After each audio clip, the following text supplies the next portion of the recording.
The message you are about to hear was written and recorded on a record in 1956 by Earl Nightingale. This message is the answer to the question that he had been searching for from the time he was about 9 years old. Earl Nightingale had been born in economically depressed times.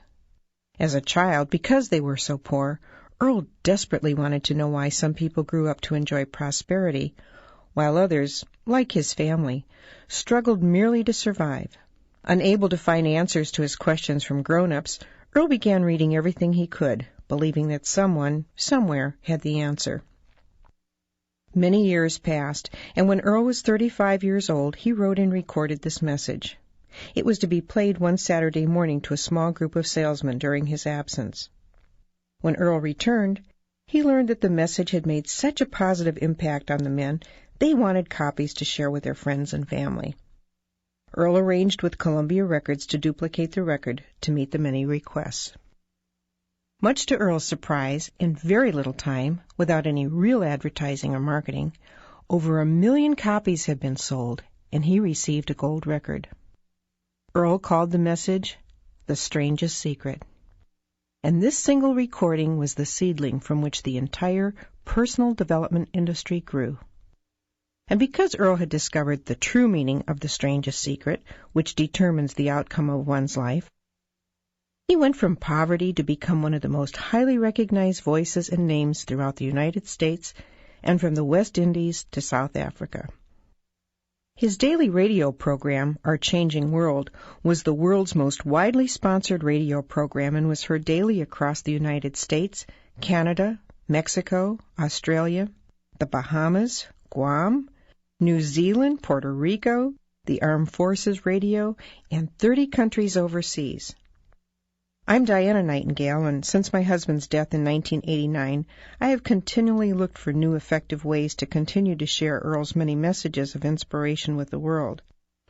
The personal development industry is so vast today, and yet people around the world attribute the strangest secret as being the one message that has most positively affected their lives. Earl revised the strangest secret several times over the past 40 years as times changed. Because of these changes, I believe you will appreciate the historic value of this original recording. As you listen, you will notice how the statistics reflect those of the mid-1950s. You'll also hear Earl mention the other side of the record. But 40 years later, the message is as true and valuable as it was then. Now I invite you to sit back, relax, and enjoy the original The Strangest Secret by Earl Nightingale.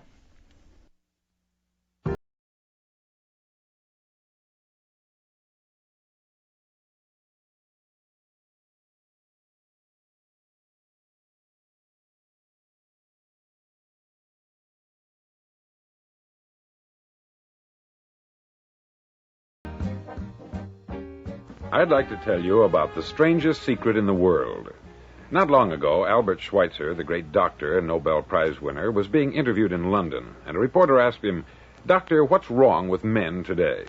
The great doctor was silent a moment, and then he said, "Men simply don't think." And it's about this that I want to talk with you. We live today in a golden age. This is an era that man has looked forward, dreamed of, and worked toward for thousands of years.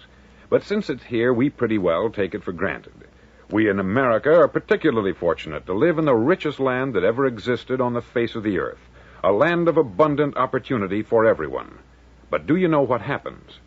Let's take 100 men who start even at the age of 25. Do you have any idea what will happen to those men by the time they're 65? These 100 men who all start even at the age of 25 believe they're going to be successful. If you asked any one of these men if he wanted to be a success, he'd tell you that he did. And you'd notice that he was eager toward life, that there was a certain sparkle to his eye, an erectness to his carriage, and life seemed like a pretty interesting adventure to him. But by the time they're 65, 1 will be rich, 4 will be financially independent, 5 will still be working, 54 will be broke. Now think a moment. Out of the 100, only 5 make the grade. Why do so many fail? What has happened to the sparkle that was there when they were 25? What's become of the dreams, the hopes, the plans? And why is there such a large disparity between what these men intended to do and what they actually accomplished. When we say about 5% achieve success, we have to define success. And here's the definition. Success is the progressive realization of a worthy ideal. If a man is working toward a predetermined goal and knows where he's going, that man is a success. If he's not doing that, he's a failure. Success is the progressive realization of a worthy ideal. Rollo May, the distinguished psychiatrist, wrote a wonderful book called Man's Search for Himself. And in this book he says, the opposite of courage in our society is not cowardice, it is conformity. And there you have the trouble today. It's conformity. People acting like everyone else, without knowing why, without knowing where they're going. Now think of it. In America right now, there are over 14 million people 65 years of age and over, and about 13 million of these 14 million are broke. They're dependent on someone else for life's necessities. Now, we learn to read by the time we're 7. We learn to make a living by the time we're 25. Usually, by that time, we're not only making a living, we're supporting a family. And yet, by the time we're 65, we haven't learned how to become financially independent in the richest land that has ever been known. Why? We conform. And the trouble is that we're acting like the wrong percentage group, the 95% who don't succeed. Now, why do these people conform? Well, they don't know, really. These people believe that their lives are shaped by circumstances, by things that happen to them, by exterior forces. They're outer-directed people. A survey was made one time that covered a lot of men, working men, and these men were asked this question. Why do you work? Why do you get up in the morning? 19 out of 20 had no idea. If you ask them, they'll say, everyone goes to work in the morning. And that's the reason they do it, because everyone else is doing it. Now let's get back to our definition of success. Who succeeds? The only man who succeeds is the man who is progressively realizing a worthy ideal. He's the man who says, I'm going to become this, and then begins to work toward that goal. I'll tell you who the successful people are. A success is the school teacher who's teaching school because that's what she wanted to do. The success is the woman who's a wife and mother because she wanted to become a wife and mother and is doing a good job of it. The success is the man who runs the corner gas station because that's what he wanted to do. The success is the successful salesman who wants to become a top-notch salesman and grow and build with his organization. A success is anyone who is doing deliberately a predetermined job because that's what he decided to do deliberately. But only 1 out of 20 does that. That's why today there isn't really any competition, unless we make it for ourselves. Instead of competing, all we have to do is create. Now, for 20 years, I looked for the key which would determine what would happen to a human being. Was there a key, I wanted to know, which would make the future a promise that we could foretell to a large extent? Was there a key that would guarantee a person's becoming successful if he only knew about it and knew how to use it? Well, there is such a key, and I've found it. Have you ever wondered why so many men work so hard and honestly without ever achieving anything in particular, and others don't seem to work hard and yet seem to get everything? They have the magic touch. You've heard them say that about someone. Everything he touches turns to gold. And have you ever noticed that a man who becomes successful tends to continue to become successful? And on the other hand, have you noticed how a man who is a failure tends to continue to fail? It's because of goals. Some of us have them, some don't. People with goals succeed because they know where they're going. Now think of a ship leaving a harbor, and think of it with the complete voyage mapped out and planned. The captain and crew know exactly where it's going and how long it will take. It has a definite goal. 9,999 times out of 10,000, it will get to where it started out to get. Now let's take another ship, just like the first, only let's not put a crew on it, or a captain at the helm. Let's give it no aiming point, no goal, no destination. We just start the engines and let it go. I think you'll agree with me that if it gets out of the harbor at all, it will either sink or wind up on some deserted beach a derelict. It can't go any place because it has no destination and no guidance. It's the same with a human being. Take the salesman, for example. There is no other person in the world today with the future of a good salesman. Selling is the world's highest paid profession, if we're good at it and if we know where we're going. Every company needs top-notch salesmen, and they reward those men. The sky is the limit for them. But how many can you find? Someone once said, the human race is fixed, not to prevent the strong from winning, but to prevent the weak from losing. The American economy today can be likened to a convoy in time of war. The entire economy is slowed down to protect its weakest link, just as the convoy had to go at the speed that would permit its slowest vessel to remain in formation. That's why it's so easy to make a living today. It takes no particular brains or talent to make a living and support a family today. So we have a plateau of so-called security, if that's what a person's looking for. But we do have to decide how high above this plateau we want to aim for. Now let's get back to the strangest secret in the world, the story that I wanted to tell you today. Why do men with goals succeed in life and men without them fail? Well, let me tell you something which, if you really understand it, will alter your life immediately. If you understand completely what I'm going to tell you from this moment on, your life will never be the same again.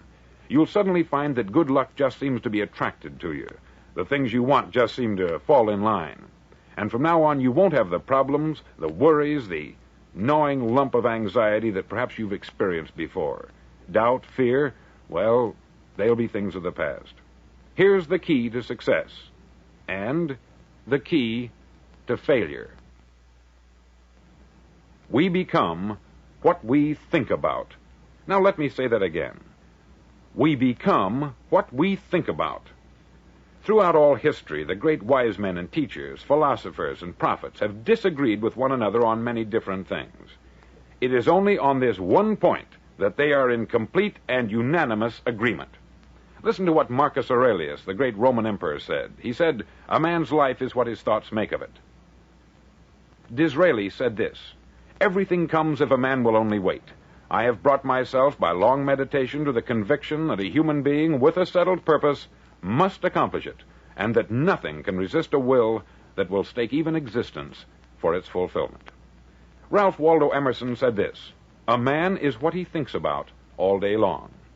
William James said, "The greatest discovery of my generation is that human beings can alter their lives by altering their attitudes of mind."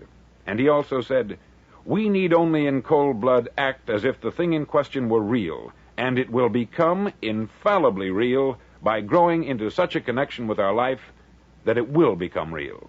It will become so knit with habit and emotion that our interest in it will be those which characterize belief." He also said this, "If you only care enough for a result, you will almost certainly attain it. If you wish to be rich, you will be rich. If you wish to be learned, you will be learned. If you wish to be good, you will be good. Only you must then really wish these things, and wish them exclusively, and not wish at the same time 100 other incompatible things just as strongly." In the Bible you read, in Mark 9:23, "If thou canst believe, all things are possible to him that believeth." Dr. Norman Vincent Peale said this, "This is one of the greatest laws in the universe. Fervently do I wish I had discovered it as a very young man. It dawned upon me much later in life, and I've found it to be one of the greatest, if not my greatest discovery outside of my relationship to God. And the great law, briefly and simply stated, is that if you think in negative terms, you'll get negative results. If you think in positive terms, you will achieve positive results. That is the simple fact which is at the basis of an astonishing law of prosperity and success. In 3 words, believe and succeed." William Shakespeare put it this way, "Our doubts are traitors, and make us lose the good we oft might win by fearing to attempt." George Bernard Shaw said, "People are always blaming their circumstances for what they are. I don't believe in circumstances. The people who get on in this world are the people who get up and look for the circumstances they want, and if they can't find them, make them." Well, it's pretty apparent, isn't it? And every person who discovered this for a while believed that he was the first one to work it out. We become what we think about. Now, it stands to reason that a person who's thinking about a concrete and worthwhile goal is going to reach it, because that's what he's thinking about. And we become what we think about. Conversely, the man who has no goal, who doesn't know where he's going, and whose thoughts must therefore be thoughts of confusion and anxiety and fear and worry, becomes what he thinks about. His life becomes one of frustration, fear, anxiety, and worry. And if he thinks about nothing, he becomes nothing. Now, how does it work? Why do we become what we think about? Well, I'll tell you how it works as far as we know. Now, to do this, I want to tell you about a situation that parallels the human mind. Suppose a farmer has some land, and it's good, fertile land. Now, the land gives the farmer a choice. He may plant in that land whatever he chooses. The land doesn't care. It's up to the farmer to make the decision. Now, remember, we're comparing the human mind with the land, because the mind, like the land, doesn't care what you plant in it. It will return what you plant, but it doesn't care what you plant. Now, let's say that the farmer has two seeds in his hand. One is a seed of corn, the other is nightshade, a deadly poison. He digs two little holes in the earth, and he plants both seeds, one corn, the other nightshade. He covers up the holes, waters, and takes care of the land, and what will happen? Invariably, the land will return what is planted. As it's written in the Bible, as ye sow, so shall ye reap. Remember, the land doesn't care. It will return poison in just as wonderful abundance as it will corn. So up come the two plants, one corn, one poison. Now, the human mind is far more fertile, far more incredible and mysterious than the land, but it works the same way. It doesn't care what we plant. Success, failure. A concrete, worthwhile goal, or confusion, misunderstanding, fear, anxiety, and so on. But what we plant, it will return to us. You see, the human mind is the last great unexplored continent on the earth. It contains riches beyond our wildest dreams. It will return anything we want to plant. Now, you might say, well, if that's true, why don't people use their minds more? Well, I think they've figured out an answer to that, too. Our mind comes as standard equipment at birth. It's free, and things that are given to us for nothing we place little value on. Things that we pay money for, we value. The paradox is that exactly the reverse is true. Everything that's really worthwhile in life came to us free. Our mind, our soul, our body, our hopes, our dreams, our ambitions, our intelligence, our love of family and children and friends. All these priceless possessions are free, but the things that cost us money are actually very cheap and can be replaced at any time. A good man can be completely wiped out and make another fortune. He can do that several times. Even if our home burns down, we can rebuild it, but the things we got for nothing, we can never replace. The human mind isn't used merely because we take it for granted. Familiarity breeds contempt. It can do any kind of job we assign to it, but generally speaking, we use it for little jobs instead of big, important ones. Universities have proved that most of us are operating on about 10% of our abilities. Decide now, what is it you want? Plant your goal in your mind. It's the most important decision you'll ever make in your entire life. Do you want to be an outstanding salesman, a better worker at your particular job? Do you want to go places in your company, in your community? All you've got to do is plant that seed in your mind. Care for it. Work steadily toward your goal, and it will become a reality. It not only will, there's no way that it cannot. You see, that is a law, like the laws of Sir Isaac Newton, the laws of gravity. If you get on top of a building and jump off, you'll always go down. You'll never go up. And it's the same with all the other laws of nature. They always work. They're inflexible. Think about your goal in a relaxed, positive way. Picture yourself in your mind's eye as having already achieved this goal. See yourself doing the things you will be doing when you've reached your goal. Ours has been called the phenobarbital age, the age of ulcers and nervous breakdowns. At a time when medical research has raised us to a new plateau of good health and longevity, far too many of us worry ourselves into an early grave trying to cope with things in our own little personal ways, without learning a few great laws that will take care of everything for us. These things we bring on ourselves through our habitual way of thinking. Every one of us is the sum total of his own thoughts. He is where he is because that is exactly where he really wants to be, whether he'll admit that or not. Each of us must live off the fruit of his thoughts in the future, because what you think today and tomorrow, next month and next year, will mold your life and determine your future. You're guided by your mind.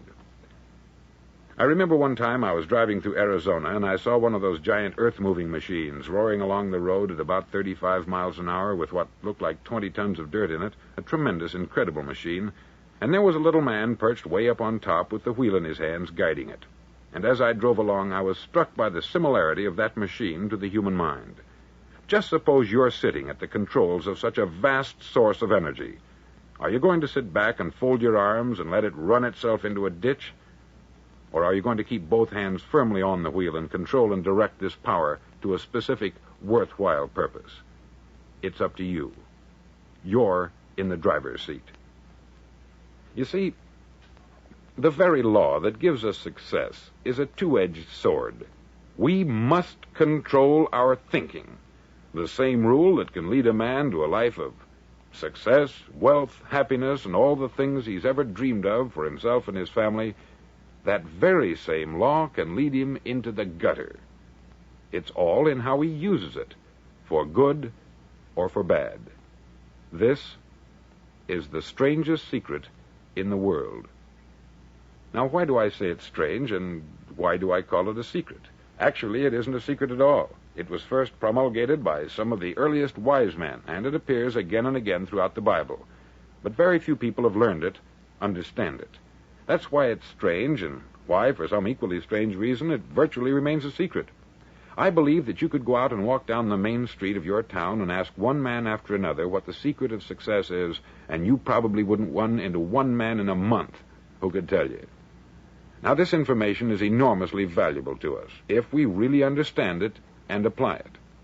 It's valuable to us not only for our own lives, but the lives of those around us, our family, employees, associates, and friends. Life should be an exciting adventure. It should never be a bore. A man should live fully, be alive. He should be glad to get out of bed in the morning. He should be doing a job he likes to do because he does it well. One time I heard Grove Patterson make a speech, the editor-in-chief of the Toledo Daily Blade, and as he concluded his speech, he said something that I've never forgotten. He said something like this: "My years in the newspaper business have convinced me of several things, among them that people are basically good, and that we came from someplace, and we're going someplace.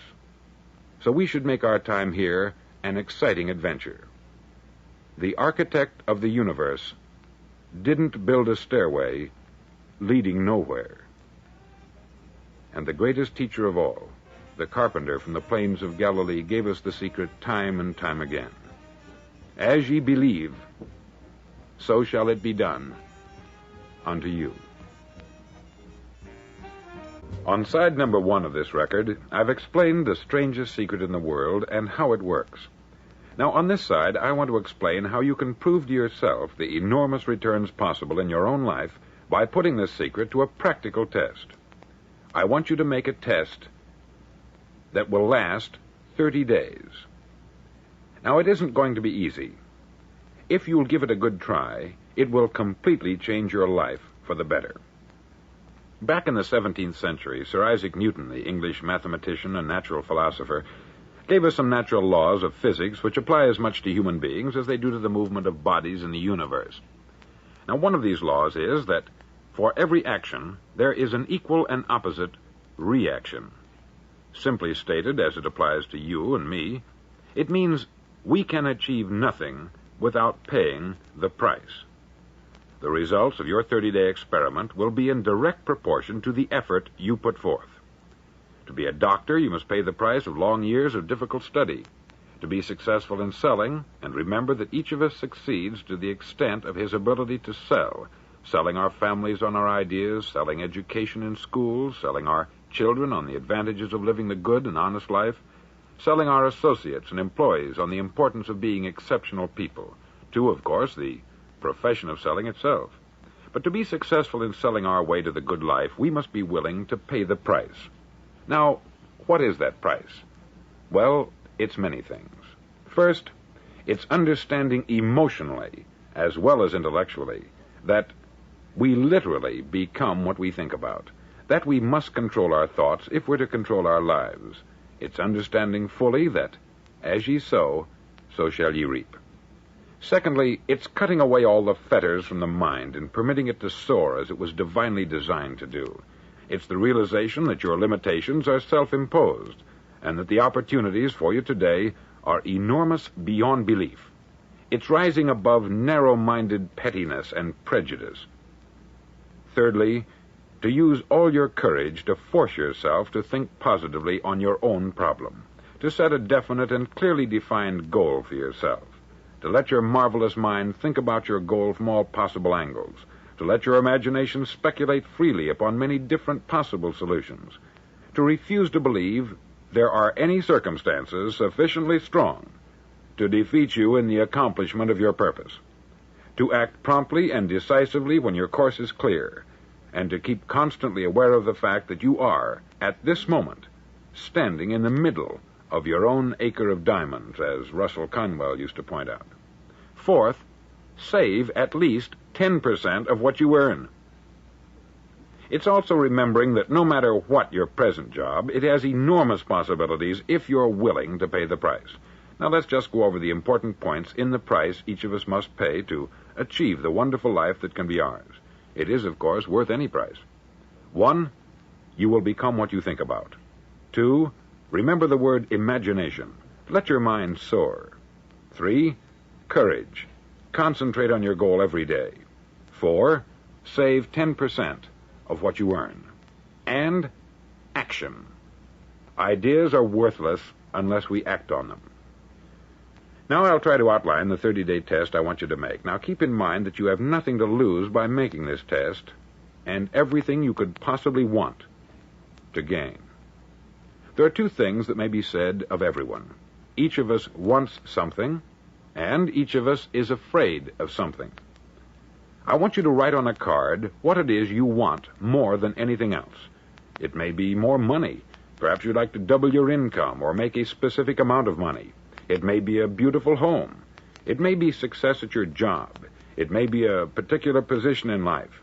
It could be a more harmonious family. Each of us wants something. Write down on your card specifically what it is that you want. Make sure it's a single goal and clearly defined. You needn't show it to anyone, but carry it with you so that you can look at it several times a day. Think about it in a cheerful, relaxed, positive way each morning when you get up, and immediately you have something to work for, something to get out of bed for, something to live for. Look at it every chance you get during the day and just before going to bed at night. As you look at it, remember that you must become what you think about, and since you're thinking about your goal, you realize that soon it will be yours. In fact, it's yours really the moment you write it down and begin to think about it. Look at the abundance all around you as you go about your daily business. You have as much right to this abundance as any other living creature. It's yours for the asking. Now we come to the difficult part. Difficult because it means the formation of what is probably a brand new habit, and new habits are not easily formed. Once formed, however, it'll follow you for the rest of your life.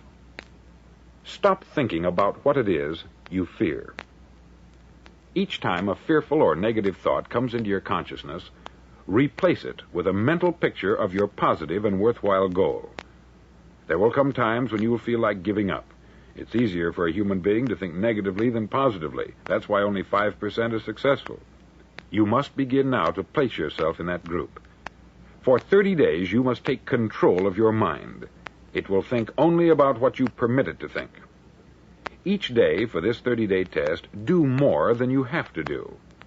In addition to maintaining a cheerful, positive outlook, give of yourself more than you've ever done before. Do this knowing that your returns in life must be in direct proportion to what you give. The moment you decide on a goal to work toward, you're immediately a successful person. You're then in that rare and successful category of people who know where they're going. Out of every 100 people, you belong to the top 5.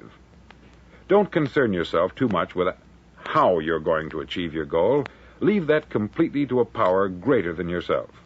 All you have to do is know where you're going. The answers will come to you of their own accord. Remember these words from the Sermon on the Mount, and remember them well. Keep them constantly before you this month of your test. Ask, and it shall be given you. Seek, and ye shall find.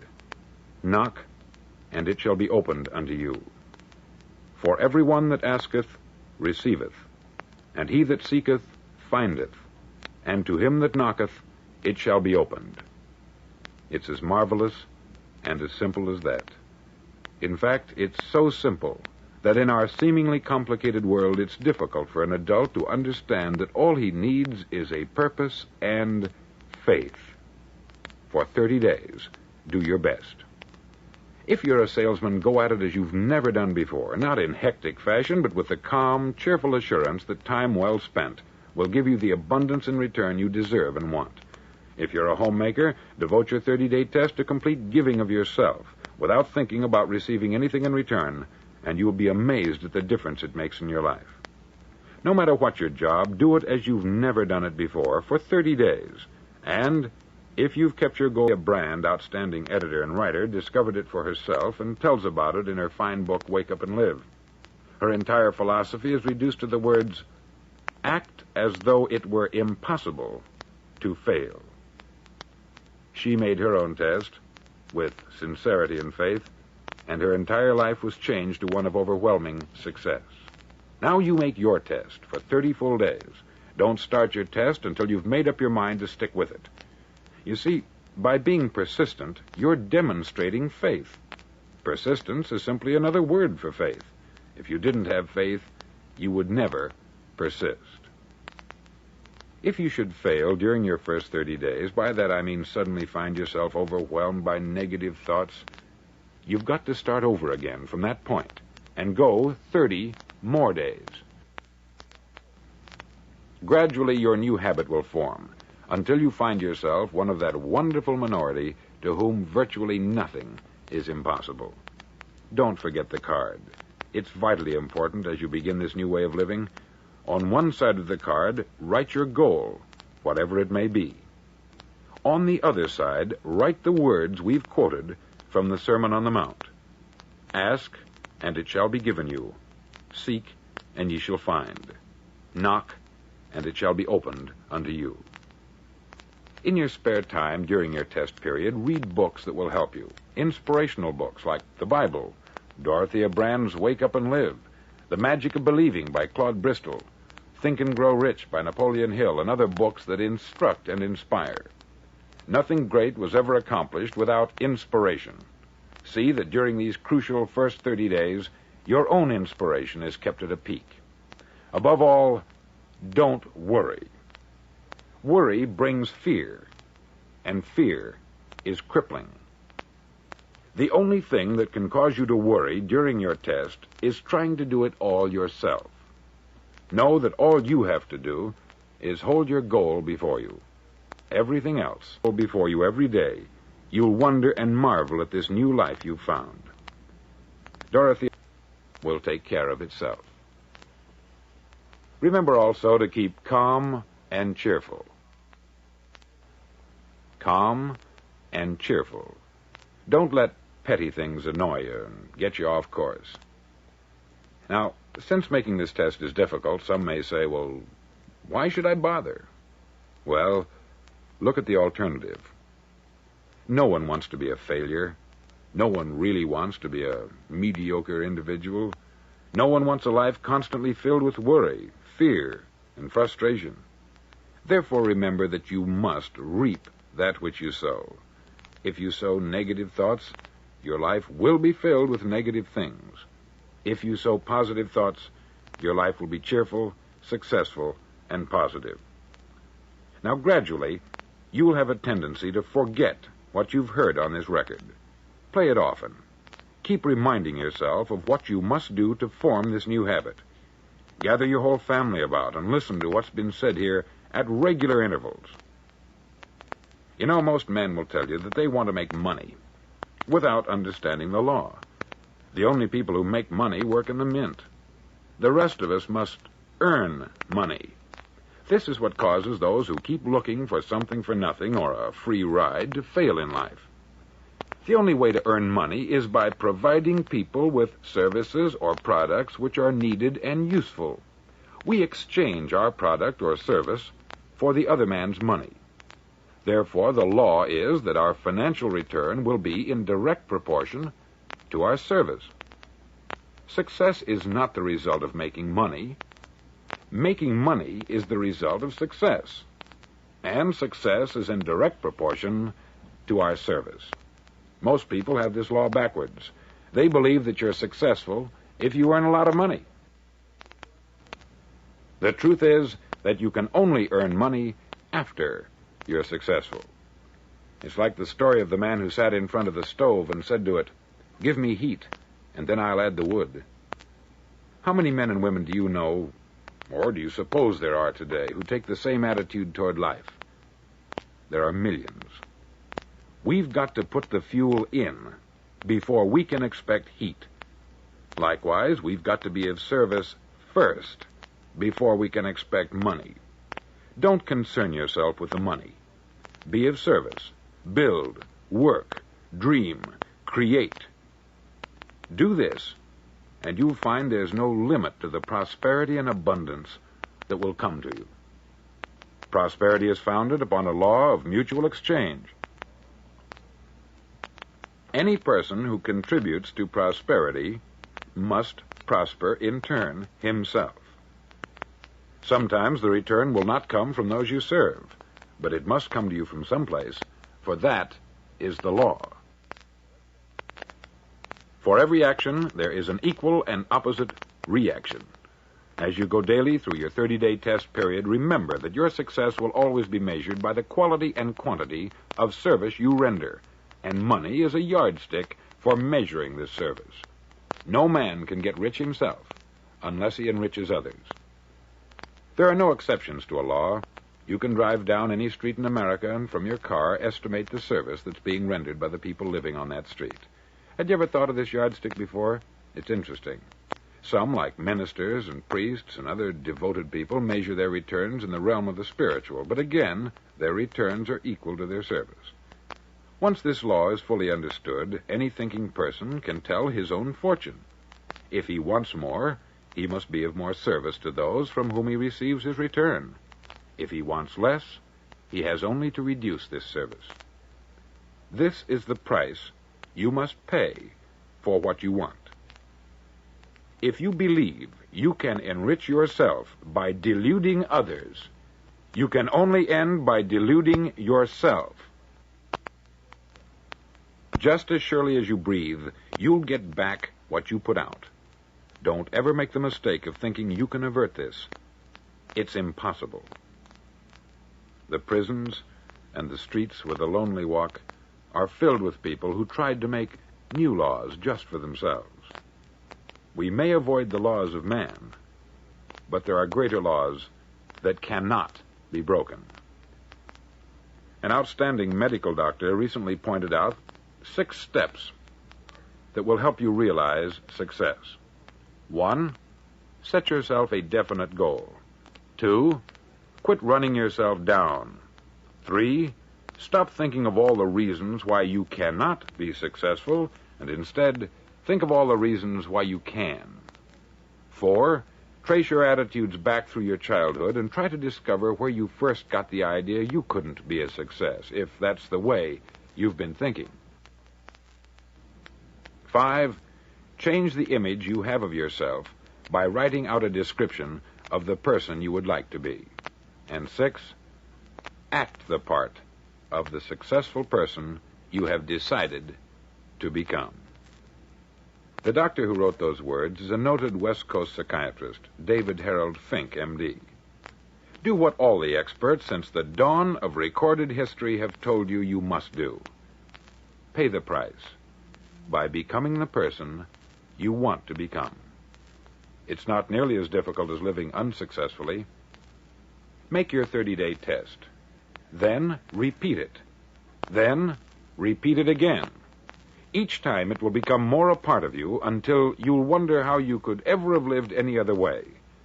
Live this new way, and the floodgates of abundance will open and pour over you more riches than you may have dreamed existed.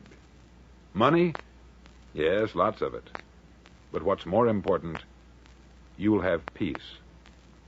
You'll be in that wonderful minority who lead calm, cheerful, successful lives.